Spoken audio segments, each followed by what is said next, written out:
శ్రీమాత్రే నమః. అందరికీ శుభోదయం అండి. అందరూ ఏం చేస్తున్నారు? అందరూ లాయర్ గారికి ఎలా ఉంది అని అడిగారు మన వాళ్ళందరూ. చాలా చాలా థ్యాంక్స్ అండి. ఇంకా కొంచెం నీరసంగా ఉన్నారు, కానీ వాళ్ళ కోర్టుకు వెళ్ళే పని ఉందిట, అర్జెంట్. ఈయనే వెళ్ళాలి, ఎవరికి అప్పగించడానికి లేదు, అందుకని వెళ్ళొస్తాను అన్నారు. కాసేపు వీక్ అయిపోయారు కొంచెం. అది అసలు ఆయనకి మందులు అవి ఎక్కువ వాడరు, అవి వాడినప్పుడు ఆయనకి పడదు, తొందరగా నీరసపడిపోతారు. అది సంగతి. తర్వాత ఫుడ్ ఒకటి సరిగ్గా తీసుకోవట్లేదు కదా, దానివల్ల కొంచెం వీక్ అయ్యారు, కానీ పర్వాలేదండి. ఇంకా కొంచెం ఆయన తేలిగ్గా ఉన్నాక అప్పుడు తప్పకుండా ఆయనతో వీడియో చేస్తాను. అడిగారు కదా, అది సంగతి. అందరూ ఎలా ఉన్నారు? మన వాళ్ళందరూ బాగున్నారని అనుకుంటున్నాను. అయితే ఎప్పుడు నేను చెప్తాను కదా, మనం ఉన్నన్నాళ్ళు మనం తిరగాలి. మనం అంటే ఎప్పుడైనా ఒకసారి జ్వరం రావడం అలాంటివి వేరు. ఒంట్లోని శక్తిని పోగొట్టుకోకూడదు, కొంత శక్తిని పోగు చేసుకొని ఉంచుకోవాలి. మన పనులు మనం చేసుకుని ఇలాగ ఎవరి మీద ఆధారపడకుండా ఉండాలి అని చెప్తూ ఉంటాం. ముఖ్యంగా ఆడవాళ్ళకి, మగవాళ్ళకి మనమైనా చేస్తాం. అంటే మనకి బాగుండిపోతే మగవాళ్ళు చెయ్యరా అని కాదు. ఎందుకు ఆ పరిస్థితి? ఒక్క ఆడవాళ్ళు కొంచెం కుంటుపడినా, 2 రోజులు బాగుండిపోయినా ఇల్లంతా అస్తవ్యస్తం అయిపోతుంది.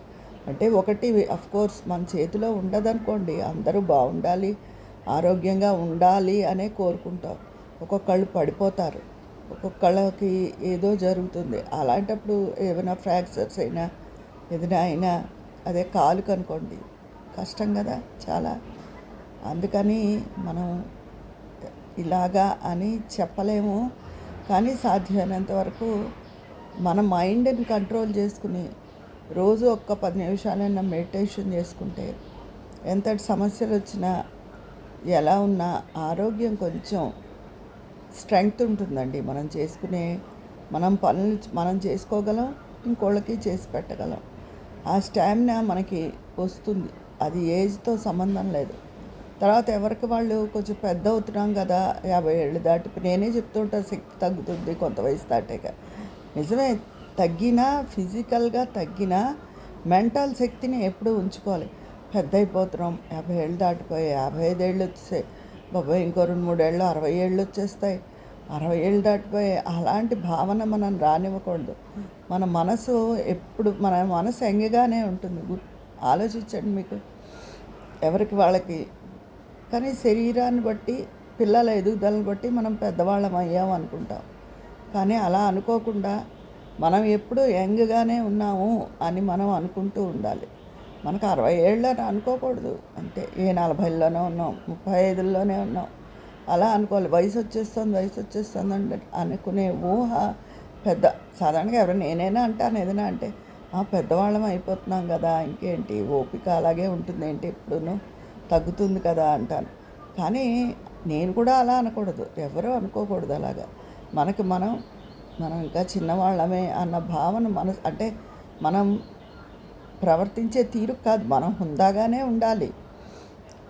మన డ్రెస్సింగ్ ఏమవు యంగ్గా ఉన్నప్పుడులా కాకుండా హుందాగానే ఉండాలి మన ప్రవర్తన. మరి కూతుళ్ళు, అల్లుళ్ళు, కోడళ్ళు, కొడుకులు వచ్చినప్పుడు మరి కొంత హుందాగా ఉంటేనే కదా గౌరవంగా ఉంటుంది. కాకపోతే మనసుకి మాత్రం ఎప్పుడూ యంగ్గానే ఉండాలండి. ఉంటేనే మనం జీవితంలో మన ఇంట్లో మనకున్న పనులు మనం సరిగ్గా నిర్వహించగలుగుతాం. లేకపోతే ఓపిక ఉండదు, ఇంకా డీలా పడిపోతాం. అందుకని పెద్దవాళ్ళం అయిపోతున్నాం అని పదే అనుకోవద్దు. అది అఫ్కోర్స్ నేను అంటాను అని చెప్పాను కదా, నేను అనుకుంటూ ఉంటాను. ఎవరితోనా చిన్నపిల్లలమా, ఇంకా ఒక ఏడు వయసు పెరగదా అంటూ ఉంటాను. కానీ అలా కూడా ఎందుకు అనుకోవడం? మనం యంగ్గానే ఉన్నాం, మనం చెయ్యగలం అనుకుంటే ఆ 100%లో కనీసం ఒక 60-70% అయినా మనం దాన్ని సక్రమంగా నెరవేర్చగలుగుతాం. నెరవేర్చాలి కూడా, అలా ఉంటుంది. మనకు ఓపిక లేదు, ఆ పని తప్పదు. మనం ఓపిక లేదు అనుకుంటుంటే ఇంకా డిటీరియేట్ అయిపోయి అసలు ఆ పని మనం చెయ్యలేము. అందుకని ఎవరికి వాళ్ళు, నాకు ఓపిక ఉంది, నేను ఇంకా చిన్నదాన్నే అన్న మనసులో ఎలా అనిపిస్తుందో అలాగే అనుకోవాలి. నేను చేయలేను, నేను పెద్దదాన్ని అయిపోయినా అనుకుంటుంటే ఇంకో 10 ఏళ్ళు ఎక్కువ వయసు మన మీద వచ్చి పడిపోతున్నట్టు అవుతుంది. అందుకని ఎవరు అలా అనుకోవద్దు. యంగ్గా ఉన్నట్టే ఫీలింగ్లో ఉండండి. ఎవరి పనులు వాళ్ళు చక్కగా చేసుకోండి. అది మరీ చెప్పాగా ఏదో పడిపోయి అన్న మాట ఎందుకంటున్నానంటే, ఈ మధ్య ఒకళ్ళిద్దరు మా బాత్రూంలో పడిపోయి కాలు ఫ్రాక్చర్ అవ్వడం అవి జరిగాయి తెలిసిన వాళ్ళు. అందుకని అలా అలా మిక్కిలి పరిస్థితి వచ్చి లేదా 2 రోజులు జ్వరం వచ్చి లేవలేకపోతేనో తప్ప ఎవ్వరూ అలా ఉండద్దు.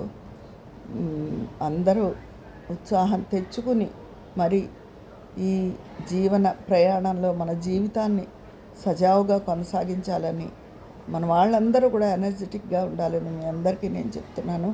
చెప్పాగా, ఇంకా మనకు అంత వయసు వచ్చినా ఆ వయసు కన్నా తక్కువగా ఫీల్ అయ్యి పనులు చేసుకుంటే ఒక రకమైన సైకలాజికల్గా మనలో హుషారు వస్తుందండి. ఇది ఈరోజు నేను చెప్పే సంగతి. మీ అందరి అభిప్రాయాలు కూడా కామెంట్ బాక్స్లో తెలియజేసేయండి. మరి అక్కడ మాట్లాడుకుందామా? ఉంటాను. చిన్న వీడియోయే చేశాను కదా. మళ్ళీ వంట వీడియోలో కలుద్దాం. మీ స్నేహితురాలు విజయ పన్నాల.